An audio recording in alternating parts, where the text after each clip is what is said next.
আপনি যখন প্রবাসীদেরকে বলছেন যে নবাবজাদা, আপনি কিন্তু বলতে পারতেন যে কিছু সংখ্যক প্রবাসী নবাবজাদার মতো আচরণ করেন। আপনি কিন্তু দেখেন, আপনার ভাই যখন সাবেক অর্থমন্ত্রী মাল মুহিত সাহেব যখন কথা বলতেন, উনি বয়স্ক মানুষ ছিলেন। অনেক সময় এই আপনি রাবিশ টাবিশ বলছেন, এগুলো মানুষ মেনে নিছে, কারণ উনি বয়স্ক মানুষ ছিলেন।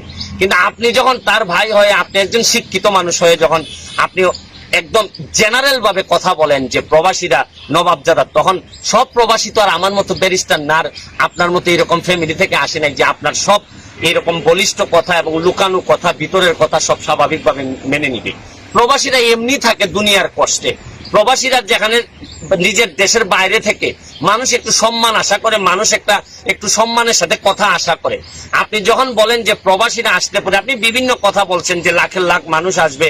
আপনি বলতে পারতেন যে আমাদের আইন বিচার ব্যবস্থার অবনতি ঘটতে পারে, আমাদের এই ধরনের সিচুয়েশনের অবনতি ঘটতে পারে। আপনি কিভাবে বলেন যে প্রবাসীরা এইভাবে আসলে এত মানুষ বেড়ে যাবে, চাকরি থাকবে না, আর শেষে একটা কথা লাগাই দিলেন, দিয়ে বললেন যে আমাদের চুরি চামারি বেড়ে যাবে। তো এর মানে কি? আমার মতো ব্যারিস্টার না হইলে বা আপনার মতো এরকম ব্যাকগ্রাউন্ডের একজন জ্ঞানী লোক না হইলে, সাধারণ মানুষ যদি সাধারণভাবে বুঝে, তাহলে মানুষ বুঝে ফেলতে পারে যে প্রবাসীরা চোর, প্রবাসীরা আসলেই এই দেশে চুরি হবে। তাইলে এই প্রবাসীদের কি সম্মানটা আপনি দিলেন? প্রবাসীদেরকে সম্মান শুধু মনের ভিতর রাখলে হবে না মাননীয় পররাষ্ট্রমন্ত্রী, আপনার মুখের মধ্যে দিয়ে প্রকাশিত হইতে হবে।